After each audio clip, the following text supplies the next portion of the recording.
last story tonight, let's talk about aliens. They live among us and they have been doing so for years.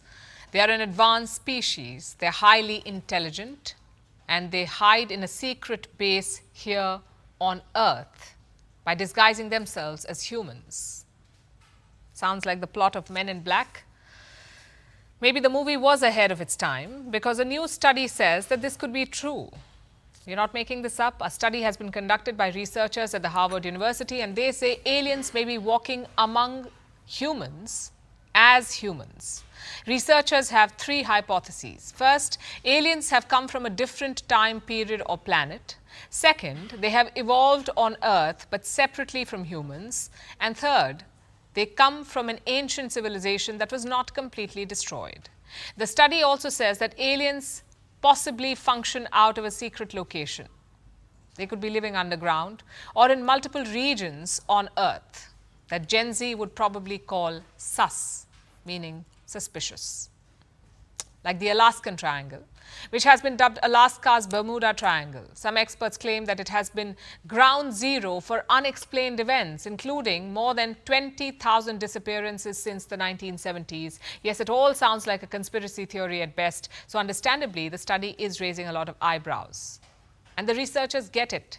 They concede that these theories are hard to sell, especially in the scientific community.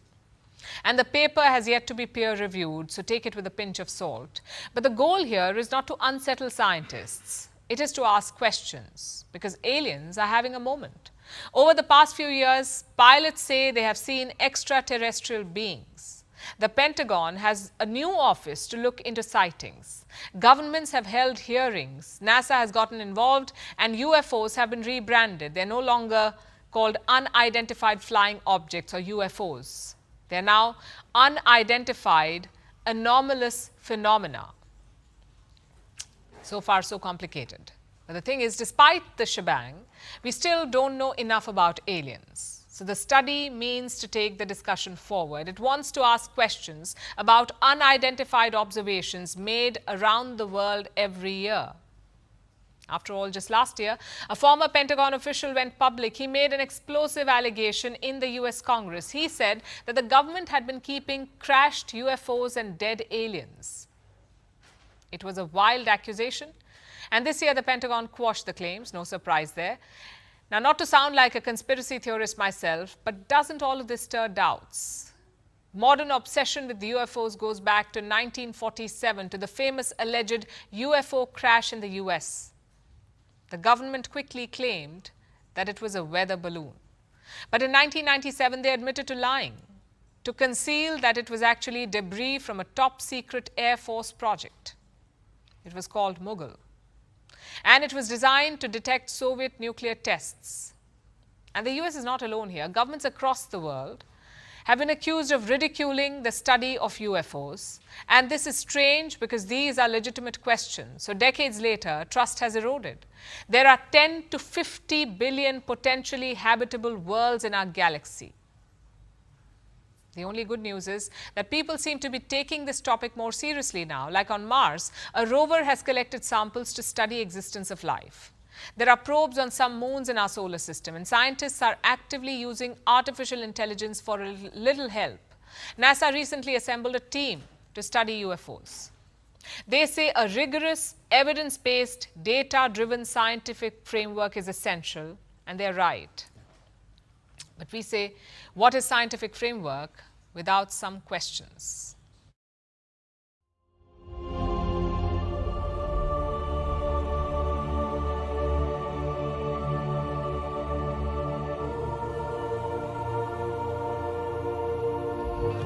Hello, everybody. My name is Lou Elizondo, and thank you very much for being here today.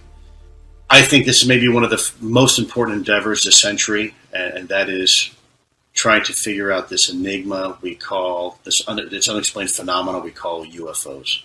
So thank you very much for being here. What I'd like to do is really just start off the conversation with a simple question. And that question is, what does it mean to be human? And before you answer that question, I ask that you just take a moment and really think about it. What does it mean to be human? And perhaps that is the one thing, being human, that sets us aside from every other life form on this planet. But what if for a moment mankind wasn't singular? Maybe just for a moment it's mankind's plural. Are we as a society even prepared to have that conversation?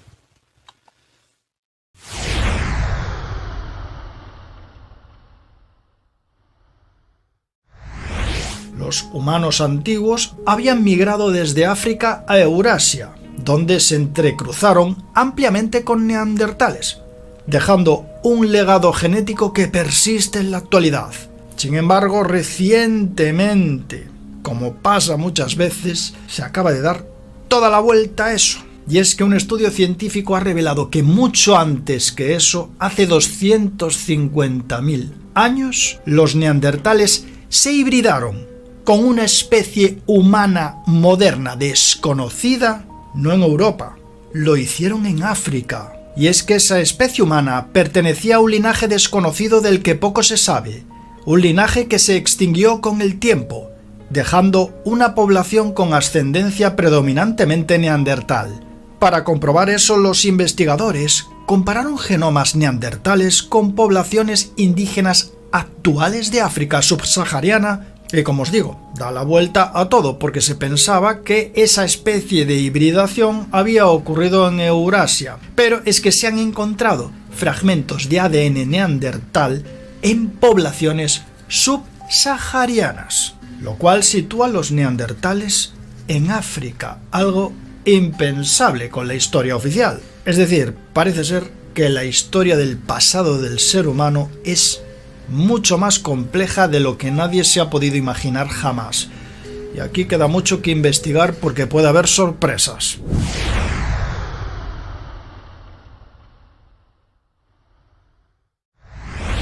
Científicos de las universidades californianas de Berkeley y de Santa Cruz pues han hecho un descubrimiento, la verdad, bastante desconcertante. Y lo hicieron examinando, ¿no?, el interior de lo que son los cromosomas, que son los que contienen el ADN humano, es decir, nuestra información genética. Bien, en concreto los científicos examinaron los centrómeros, que también son llamados los centros oscuros de los cromosomas. Examinar esa zona es vital, ya que ahí se encuentran una infinidad de secuencias genéticas repetidas y ancestrales. Bien, esto fue posible gracias al proyecto 1000 Genomas, que cataloga las variaciones del genoma en los seres humanos. Gracias a ese proyecto, pues, pudieron investigar a fondo ese centro oscuro de los cromosomas. Y ahí hallaron algo muy intrigante. Hallaron que en el cromosoma 12 había genes heredados de una especie humana desconocida. Un enorme misterio, porque es que además es que jamás se había encontrado rastro de esa especie humana. No teníamos nada, absolutamente nada, ni fósiles, ni vestigios, ni nada. Pues bien, muy recientemente, tan recientemente como el 6 de agosto del año 2020, pues salió otro estudio publicado en la revista PLOS Genetics y confirma que efectivamente esto es verdad. Llevamos efectivamente genes de una especie desconocida de la cual no hay rastro. E incluso podrían ser varias, no solamente una. Los investigadores de este nuevo estudio desarrollaron un algoritmo para analizar genomas que pueden identificar segmentos de ADN de otras especies. Y ahí observaron una extraña especie humana que no pudieron identificar. También se reveló que el 1% del genoma de los denisovanos probablemente provino de un pariente desconocido y más lejano, y aproximadamente el 15% de estas regiones superarcaicas pueden haber sido transmitidas a los humanos modernos que además están vivos hoy. Todo esto es ciertamente muy intrigante. Nos están diciendo que hay regiones de nuestro ADN que tienen vestigios, restos de especies desconocidas, de las cuales no tenemos ni rastro. Es evidente que cuanto más indagamos en el ADN, más sorpresas nos llevamos.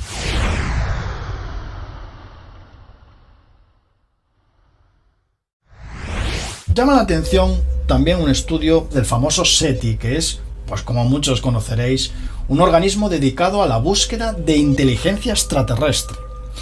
Bien, en el estudio parece ser que han encontrado algo muy extraño también en nuestro ADN.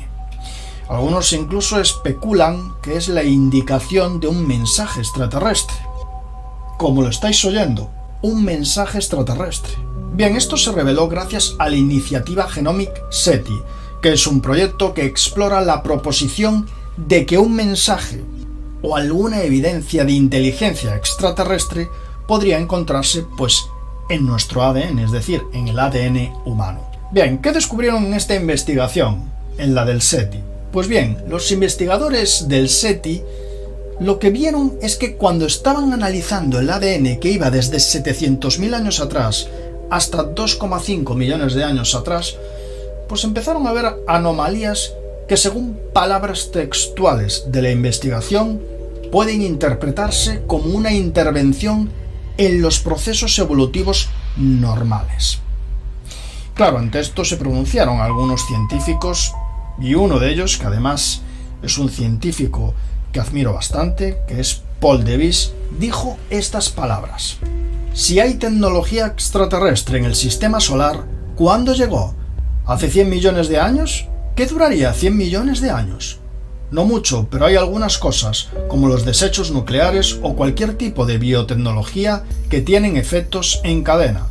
Si se metiera con los genomas hace 100 millones de años, los rastros todavía estarían con nosotros hoy. Me parece que además de escanear los cielos en busca de ondas de radio con un mensaje codificado, también podemos escanear genomas terrestres que ya se están secuenciando de todos modos para ver si hay un mensaje extraterrestre codificado en ellos. Bien, visto lo visto, nos planteamos numerosas preguntas. ¿Hubo una intervención inteligente en el pasado del ser humano? ¿Nos pudieron visitar en el pasado dejando ese mensaje en nuestro ADN? ¿O simplemente lo enviaron a nuestro planeta mediante la llamada panspermia dirigida? Muchos os preguntaréis, ¿panspermia dirigida? Pues sí, dirigida. Y lo cierto es que de haber algo tendría que ser de esta manera, puesto que pocas cosas resisten un viaje a través del espacio y una reentrada a nuestra atmósfera. Sin embargo, si es algo dirigido, algo hecho a propósito, sí que se podría dar el caso.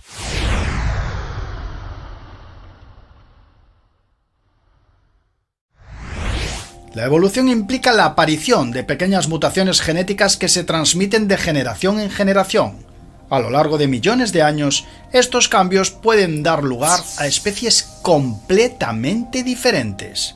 Los paleontólogos han descubierto fósiles de cráneos y esqueletos que muestran cómo los seres humanos han evolucionado a lo largo del tiempo. Cuanto más antiguos son los fósiles, menos se parecen precisamente a los humanos modernos. Pero fijaos, a través de la evolución, los seres humanos desarrollaron la capacidad de caminar erguidos, adquirieron habilidades cognitivas bastante complejas, la verdad, y comenzaron a utilizar herramientas y también el lenguaje. Y así llegamos al Homo sapiens, la especie humana actual, el único miembro, que esto tiene mucha tela, el único miembro del género Homo que ha sobrevivido hasta hoy en día.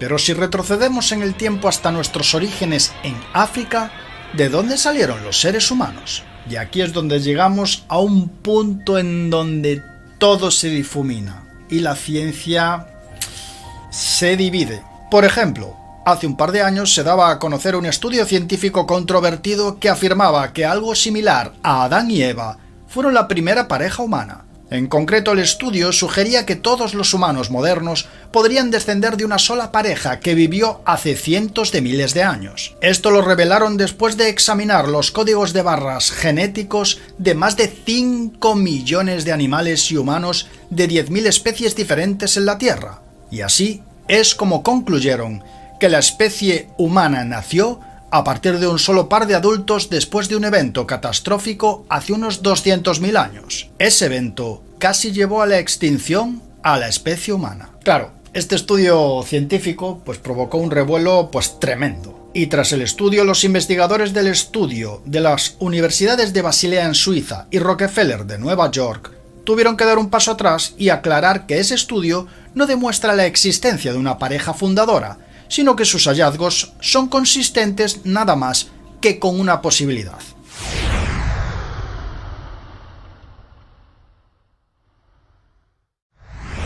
Como muchos conoceréis, la teoría más aceptada es que los homínidos se originaron en el sur de África, en el centro-sur de África, hace unos de 3 a 7 millones de años, más o menos en esa franja. La teoría lo que va diciendo es que poco a poco se fueron distribuyendo después al resto del mundo. Y es que, de hecho, eso es lo que nos enseñan en la escuela. Sin embargo, fijaos en esto. Un equipo internacional de investigadores liderado por David Began de la Universidad de Toronto en Estados Unidos y Ayla Sevin Erol de la Universidad de Ankara, Turquía, han descubierto fósiles en un yacimiento de 8,7 millones de años que tiran por tierra toda la teoría oficial.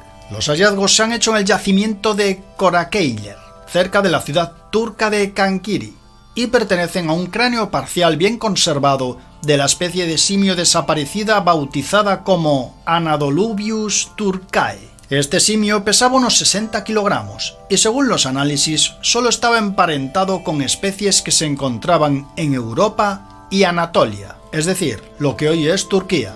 Los análisis establecen que Anadolubius turcae es una rama de la parte del árbol evolutivo que dio origen a chimpancés, bonobos, gorilas y humanos. Y aunque estos primates ahora habitan mayoritariamente en África y los primeros humanos conocidos fueron encontrados allí, los autores del estudio sostienen que los antepasados de ambos procedían no solo de ese continente, sino también de Europa y del Mediterráneo oriental. El análisis detallado del estudio también revela que los simios de los Balcanes y la zona de Anatolia, es decir, Turquía, evolucionaron a partir de los ancestros europeos, en concreto de Europa occidental y central. Con datos más completos, la investigación proporciona pruebas de que estos otros simios también eran homínidos, y significa que es más probable que todo el grupo evolucionara y se diversificara en Europa. Sevin Erol dijo: las investigaciones muestran que la comunidad ecológica parece haberse dispersado hacia África desde el Mediterráneo oriental, en algún momento después de hace unos 8 millones de años. La fundación de la fauna africana moderna del Mediterráneo oriental se conoce desde hace mucho tiempo, y ahora podemos añadir a la lista de entrantes los ancestros de los simios y humanos africanos. Por su parte, Begum dijo: estos hallazgos contrastan con la opinión sostenida desde hace mucho tiempo de que los simios y humanos africanos evolucionaron exclusivamente en África. Si bien los restos de los primeros homínidos son abundantes en Europa y Anatolia, están completamente ausentes de África, hasta que el primer homínido apareció allí hace unos 7 millones de años.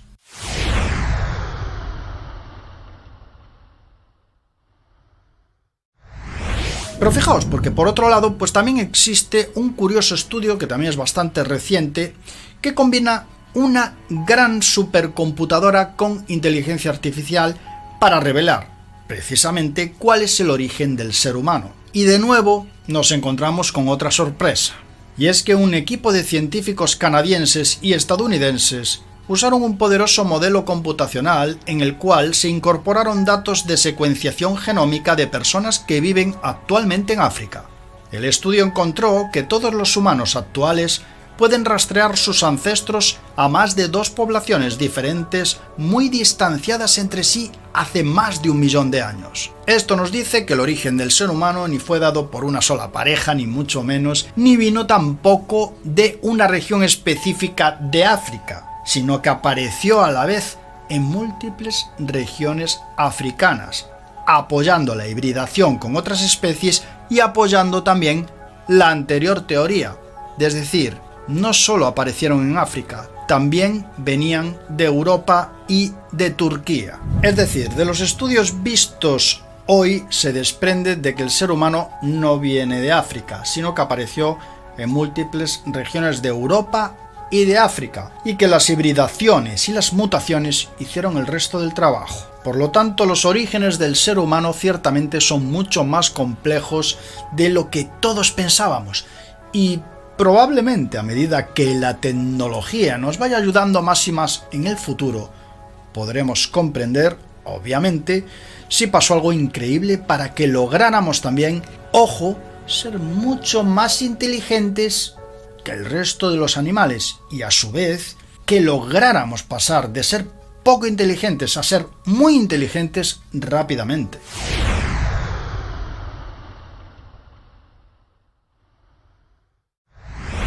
Si nos vamos a 2015, ese año se hacía un descubrimiento impresionante, uno de los descubrimientos más impresionantes del pasado de nuestro planeta. Y es que se descubrían restos fósiles de una nueva especie humana ancestral en una cueva de Sudáfrica llamada Rising Star. Los fósiles representaban una nueva especie dentro del género Homo, y los científicos sugerían que incluso podrían interactuar con especies más modernas como con el Homo sapiens.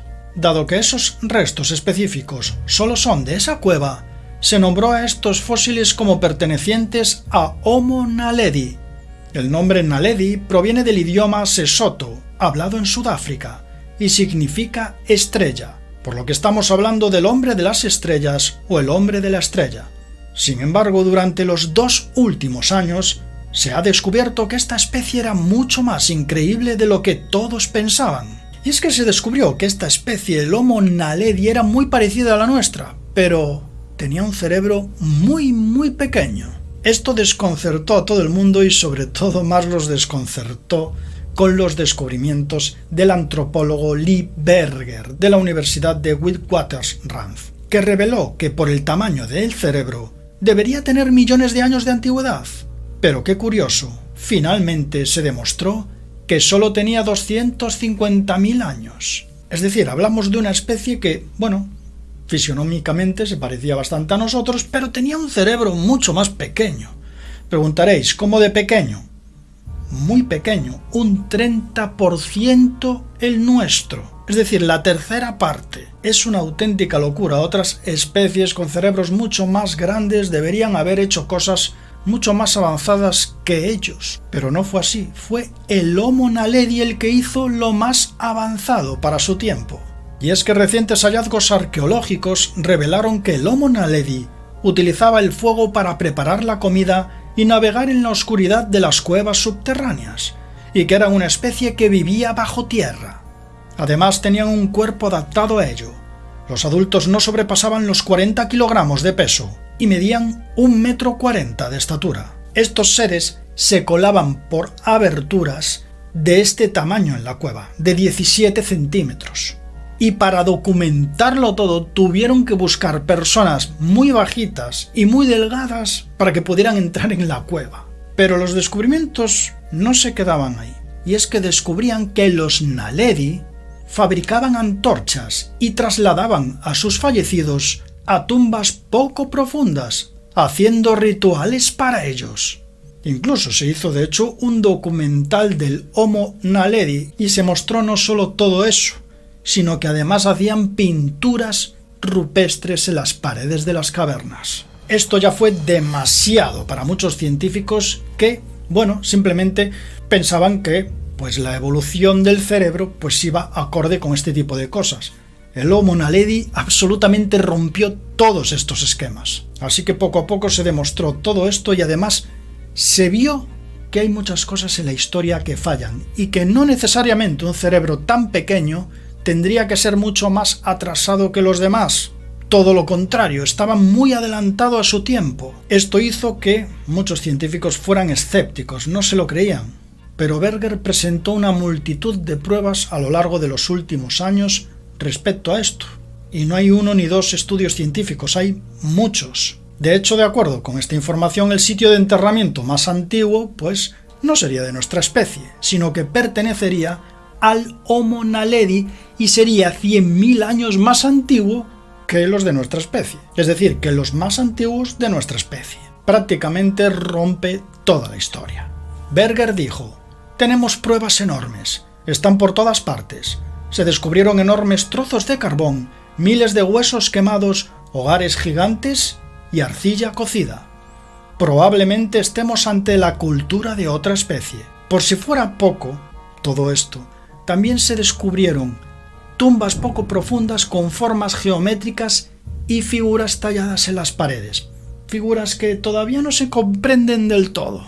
Las marcas se creen que son lápidas conmemorativas y sugieren la práctica simbólica y posiblemente ritual por parte del Homo naledi.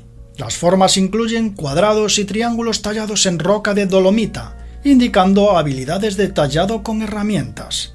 Actualmente otros científicos se encuentran examinando los descubrimientos de Berger y la cueva de los Naledi.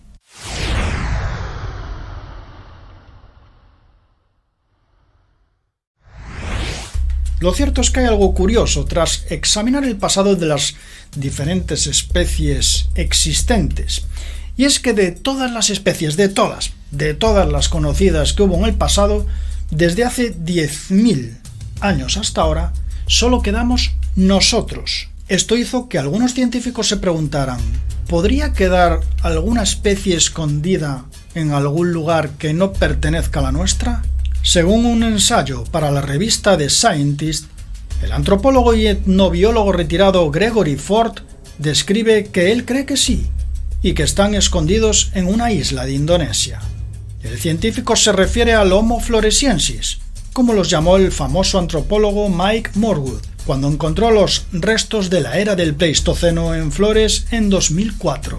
Esta especie, eran mucho más bajos que los Homo naledi, medían solo 1 metro de estatura.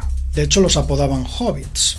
Pero lo más curioso de todo esto es que Gregory Ford sostiene que ha recopilado algunas evidencias que demuestran que están escondidos en alguna parte de esa isla de Indonesia o en las islas aledañas. Claro, dichas evidencias se basan en testimonios oculares, es decir, testimonios de las tribus del lugar. No son huesos que se hayan encontrado, sino testimonios de tribus que creen que han visto esos hobbits, esos seres tan diminutos que serían, el Homo floresiensis. Ford añadió que los paleontólogos y otros científicos harían bien en incorporar ese conocimiento indígena en las investigaciones continuas de la evolución de los homínidos en Indonesia y en otros lugares del mundo.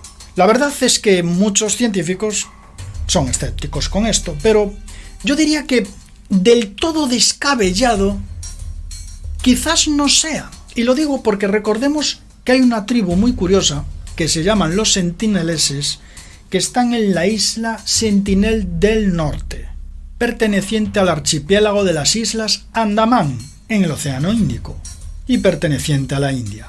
Esa tribu, los sentineleses, está muy aislada y lleva mucho tiempo así. De hecho, nadie puede acercarse a la isla sin arriesgar la vida.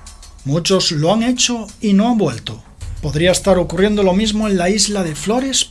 Científicos afirman que lo más probable es que no, ya que no tenemos más pruebas más allá de testimonios de tribus. Pero yo me pregunto, ¿por qué un antropólogo tan conocido y tan famoso como Gregory Ford tira toda su carrera por la borda afirmando todo esto?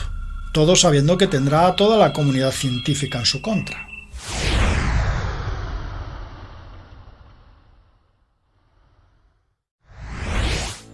Noviembre de 1913. 2 agricultores estaban cavando una zanja de drenaje en Boskop, Sudáfrica, cuando de repente encontraron algo muy duro en la tierra. Al seguir cavando se dieron cuenta que eran restos de lo que parecían ser seres humanos y huesos que tenían una apariencia extraña, pero similar a la humana. En 2 años, los paleontólogos más respetados de Sudáfrica estaban analizando los restos y todos se quedaron absolutamente helados, pues parecía ser una especie con un cráneo mucho mayor que el de un ser humano normal. Rápidamente el hallazgo llegó a manos de la ciencia mundial, que se puso a investigar los restos. Unos restos que también llegaron al científico escocés Robert Broom, que informó que ese cráneo era de casi 2.000 centímetros cúbicos, bastante más grande que el nuestro, y todo a pesar de que parecían restos anteriores al Homo erectus. El hallazgo siguió fascinando al mundo, y varios anatomistas ingleses llegaron a las mismas conclusiones. habían descubierto una extraña y nueva especie, el hombre de Boskop. Pero, ¿por qué tenían cráneos un 30% superiores al nuestro? ¿Eran más inteligentes? ¿Quién demonios eran? Frederick Fitzsimmons, director del Museo Port Elizabeth de Sudáfrica, examinó a fondo estos restos y descubrió que efectivamente su cráneo superaba los 1900 centímetros cúbicos, un tercio más que nosotros. Pero también concluyó que no podían ser restos de más de 30.000 años. Pero luego salieron más datos y los demás datos pues dejaron perplejos aún más a los paleontólogos, ya que todo apuntaba que eran capaces de hablar y de caminar como nosotros. Esto llevó a algunos investigadores a pensar que realmente se había encontrado una persona moderna o de una rama evolutiva desconocida hasta la fecha. Pero todo se volvió aún más extraño cuando se concluyó que los cráneos no estaban deformados. Tampoco parecían estar así por alguna enfermedad, algo que fue siempre una hipótesis bastante aceptable. Pero se confirmó que no, que tampoco era alguna enfermedad, es decir, sencillamente los cráneos eran así. Esto fue confirmado por el célebre antropólogo Raymond Dart, que demostró que el gran cerebro de los boskopianos era un rasgo normal. Pasaba el tiempo, y esto se volvía más y más extraño aún. Fijaos, cuando se recrearon más facciones y su cara, se descubrió que a pesar de tener una gran cabeza, tenían un rostro ligeramente más pequeño y también tenían menos dientes. Otro conocido antropólogo, llamado Laurent Eiseley, los describía así. Allá atrás en el pasado, hace 10.000 años, el hombre del futuro, con el gran cerebro, los pequeños dientes, vivió en África. Su cerebro era más grande que tu cerebro. Su rostro era recto y pequeño. Y así fueron pasando los años, entre la incertidumbre y la controversia. A fin de cuentas, pues en los años 50, los años 60, pues no teníamos la tecnología que tenemos ahora. Así que bueno, no se avanzó demasiado en este tema. Claro, luego hubo, digámoslo así, un momento muy extraño, ¿no? Ese momento extraño llegaba en el año 2008. ¿Qué pasó en el año 2008? Pues fijaos, en el año 2008 hubo dos neurocientíficos bastante respetados, llamados Gary Lynch y Richard Granger, que hablaron sobre los hallazgos del hombre de Boskop en el libro titulado The Big Brain: The Origin, a Future on Human Intelligence. En esa obra se hablaba bastante de los hombres de Boskop, y más de uno quedaría perplejo por las conclusiones de estos dos neurocientíficos. De hecho, Lynch y Granger llegaban a varias conclusiones que dejaban completamente helados a todos. Y es que los lóbulos frontales del cerebro, que son los responsables precisamente del nivel de inteligencia, estaban muy desarrollados en aquellos seres. Eran más o menos 1,5 veces más grandes que las partes correspondientes de nuestro cerebro. Según esos dos neurocientíficos, esto significa que nos superarían en memoria, que podían analizar situaciones complejas, también podían solucionar problemas y analizar cuestiones complicadas, entre otras muchas cosas. Lynch y Granger escribieron: debieron haber sido tan inteligentes como los cromañones, como ahora nosotros somos tan inteligentes como los monos. Y fijaos ahora en esto, porque dijeron más cosas. El hombre de Boskop al final se acabó extinguiendo, pero los dos neurocientíficos dijeron que de no haberse extinguido, el Homo sapiens ahora mismo no estaría aquí, porque seríamos sustituidos por ellos. Además, estarían en el camino de convertirse en una supercivilización y conseguirían en apenas 10.000 años controlar el tiempo y la inmortalidad. Te preguntaréis, bueno, de ser esto cierto, en un remoto caso, ¿por qué se extinguieron? Porque si tan buenos eran, ¿por qué se extinguieron? Pues bien, Lynch y Granger también aportaron diferentes hipótesis en esta cuestión. La hipótesis, que más peso tiene, digámoslo así, es que los boskopianos, como le llaman también, se han podido extinguir porque sus cerebros exigían una dieta que en aquel momento los pueblos antiguos de Sudáfrica no podían proporcionarles. Sergei Saveliev, doctor en ciencias biológicas y jefe del Departamento de Embriología del Instituto de Investigación de Morfología Humana de la Academia Rusa de Ciencias Médicas, dijo: quizás la naturaleza probó una de las variantes de la evolución del cerebro en los boscopios. Sin embargo, este intento estaba condenado de antemano al fracaso. Se requiere demasiada energía para mantener un cerebro así y ofrece muy pocas ventajas. Muy interesante porque, deja entrever que, digámoslo así, la evolución se desvió del Homo sapiens, podríamos decir, hacia otra especie con un cerebro y una cabeza más grande que ni siquiera se pudo mantener. Por eso, pues continuamos nosotros. Pero llegando ya a la actualidad, muchos preguntaréis, ¿qué piensan ahora los científicos de este tema? Pues bien, la mayoría son críticos y escépticos, y con razón. Para empezar, y por aquí ya no vamos bien, se lo han apropiado numerosas páginas web de contenido conspiranoico, poniendo imágenes fakes de gente con hidrocefalia, que es una extraña condición médica que se basa en la acumulación de líquido en el cerebro, provocando que la cabeza se hinche. Las imágenes obviamente no son de un hombre de Voskov, ni son recreaciones de un hombre de Voskov, ni nada de eso, porque aunque tenían cráneos más grandes, la diferencia no era tanta. Ahora bien, ¿qué dice la ciencia? Vamos con la ciencia actual.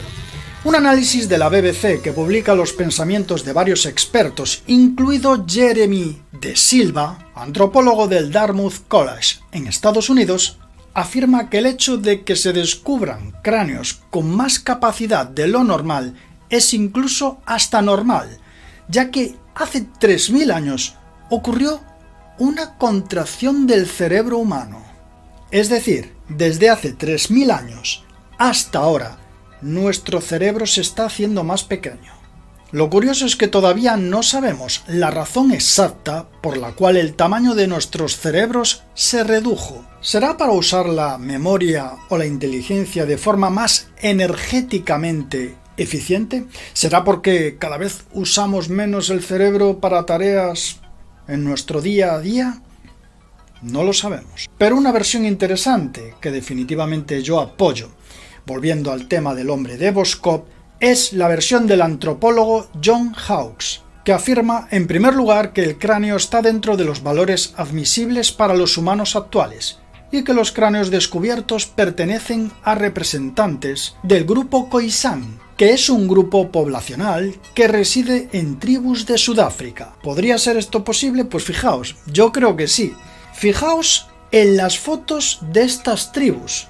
Estos son los Khoisan, y ciertamente los rasgos no difieren mucho de todo lo que hemos visto de los voskopianos, lo que me hace preguntarme si realmente son los restos de estas tribus los que realmente hemos hallado, con un cráneo más grande típico, cuando teníamos el cráneo un poco más grande. En cualquier caso, no lo sabemos con certeza, y estoy seguro de que el misterio del hombre de Voskov va a seguir siendo un misterio algunos años más. It doesn't even make sense. I mean, even the Drake equation tells us it's impossible to not have other civilizations inhabiting this universe. So But going beyond that, we're not talking about other civilizations in the universe, other civilizations having visited us or visiting us or here among us. Okay, let me start with something that will blow your mind, okay? Usually I save this to a little bit later in the show when we've warmed up a little bit, but let's start with the bang, okay? All right, I'm down. I interviewed a very well-known geneticist. His name is Gary Nolan, if you've heard of him. And it was for my movie Among Us. Everybody should watch this movie. It's so cool. Agreed. And I asked, we were talking about DNA. We're talking about the human DNA. And I said, because people talk about the junk DNA and this and that. And then all of a sudden... And I'll put that in quotes, junk DNA. Yeah, right. And then I said, can you tell me about the human DNA, how it came about, And of course, I have my own theory. And he goes, as we are studying the human DNA, we noticed that it follows Moore's law. For people who don't know what Moore's law is, it's basically an algorithm. It's when it's usually they're used for electronics and electrical systems. They notice that those systems multiply in complexity every so years. So meaning every 2 years, that system becomes double the complexity. Every 2 years, double that. And so as they were studying the way the human DNA came about, they realized that it follows a Moore's law. So they went back from today, let's say, backwards in time, 600 million years. And every time they would go back 600 million years, it would double in complexity, meaning 600 million years, half the complexity, 600 million years, half the complexity, 600 million. Does that make sense? So they kept going back to see where We're going to run out of time, Carolyn, meaning not meaning yours going to run out of time, meaning you're talking about well before the Earth existed, aren't you? Exactly. Boom. So anyway, they kept going back in time to see where it started. And it turned out that the very first time the DNA appeared was 9 billion years ago.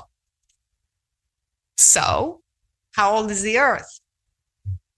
6 billion, maybe 2 billion, depending on who you hear. It ain't 9 billion years old. Exactly. So how is it possible that the human DNA is 9 billion years? This is scientifically demonstrated, right? Mm-hmm. And it existed somewhere before the Earth existed. So this means that the human DNA originated somewhere else and was brought here. So why is it so impossible to think that DNA comes from somewhere else? Intelligent life is brought from somewhere else to inhabit a certain planet. If this happened with humans, then why wouldn't it happen with other civilizations? You see, that's the point. The specimens that we've examined, some people are calling them bodies, mummies. I'm going to call them specimens. Specimens are real. There are humanoid characteristics, anthropologic findings, osteology, bone analysis, teeth analysis that say that these are human or human-like, the ones that I've evaluated. There are some that are clearly not human. Just let me put it that way. But with everything in science, we investigate it. We try to determine what we're finding in the physical world, and we develop a hypothesis to explain what the physical findings are. And we're certainly at the earliest stages of investigation, and we hope that we're invited to continue. Everything we do in science hopefully becomes peer-reviewed. Each of us and many of the other people here have published articles, presented papers that become peer-reviewed. And the key word is peer. That we have people who have the same level of knowledge or more than we do and look at what we've done. They question our hypothesis, our material and methods, our data collection and data analysis, and then evaluate the conclusions that we've reached. And in order for something like this to be peer-reviewed is for us to collect more data and put it out there in the scientific community for evaluation, be critically reviewed. And timeline, whatever time it takes. I'll defer to Dr. Rodriguez and then to Dr. Caruso to give their opinions or position on this. I think Dr. McDowell summed it up, and you asked about other studies. Well, certainly we would want to, there's been some preliminary DNA studies, we would want actual, very definitive DNA studies done at high complexity laboratories. The carbon dating needs to be repeated with more sophisticated methods. Those are the things that we're looking for. Our preliminary investigation really just led to the fact that more investigation is needed. More questions need to be answered, and I want to emphasize we would love to participate in that. Would you agree to continue this investigation? Is this worth it, Dr. Mateo? Yes. Okay, and you are willing to coordinate this investigation if we have the agreement of the government of Peru? If asked, I and my colleagues or other individuals could help coordinate this and help it move forward.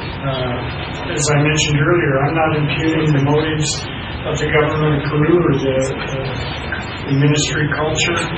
That's not my objective. I don't want to create an environment that's divisive. We want to collaborate.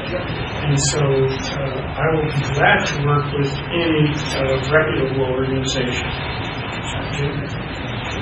I agree. More research is needed. It should be done in an open and free environment with exchange of ideas. That's what science is.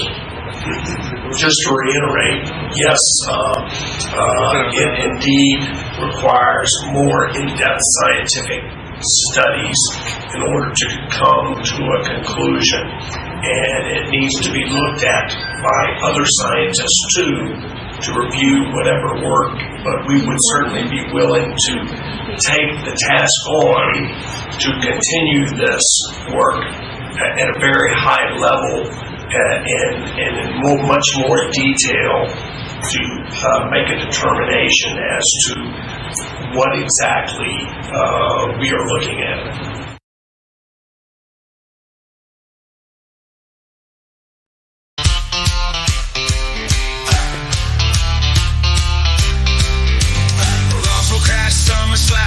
Gives a secret stash with just 12 tales to tell. Project Loop Accord them.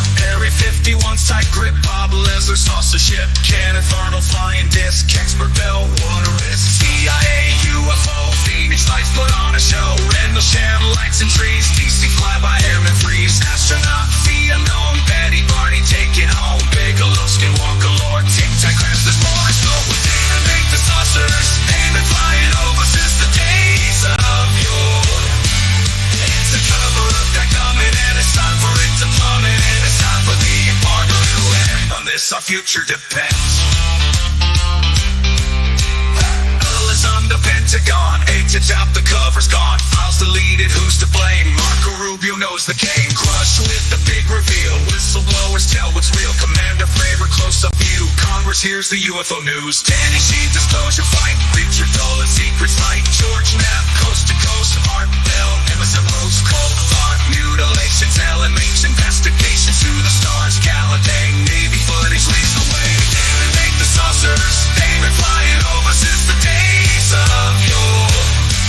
It's a cover-up that coming, and it's time for it to plummet, and it's time for the embargo to end. On this, our future depends. Confirmation here to tell. Carl, zero doubt, Nell. New York Times, Prime News. Pentagon can't refuse. Ryan Grace, they fell in space. John Mack, Harvard takes. Massive quest for troops release. Keeps reporting, won't cease. Eric Davis, crash site finds. Chocolate Lake, many minds. Alien, autopsy, strange metallurgy. Space Force, DOE. Congress pushing, trying to see Garcia, Cortez, Luna, asking questions, what's the rumor?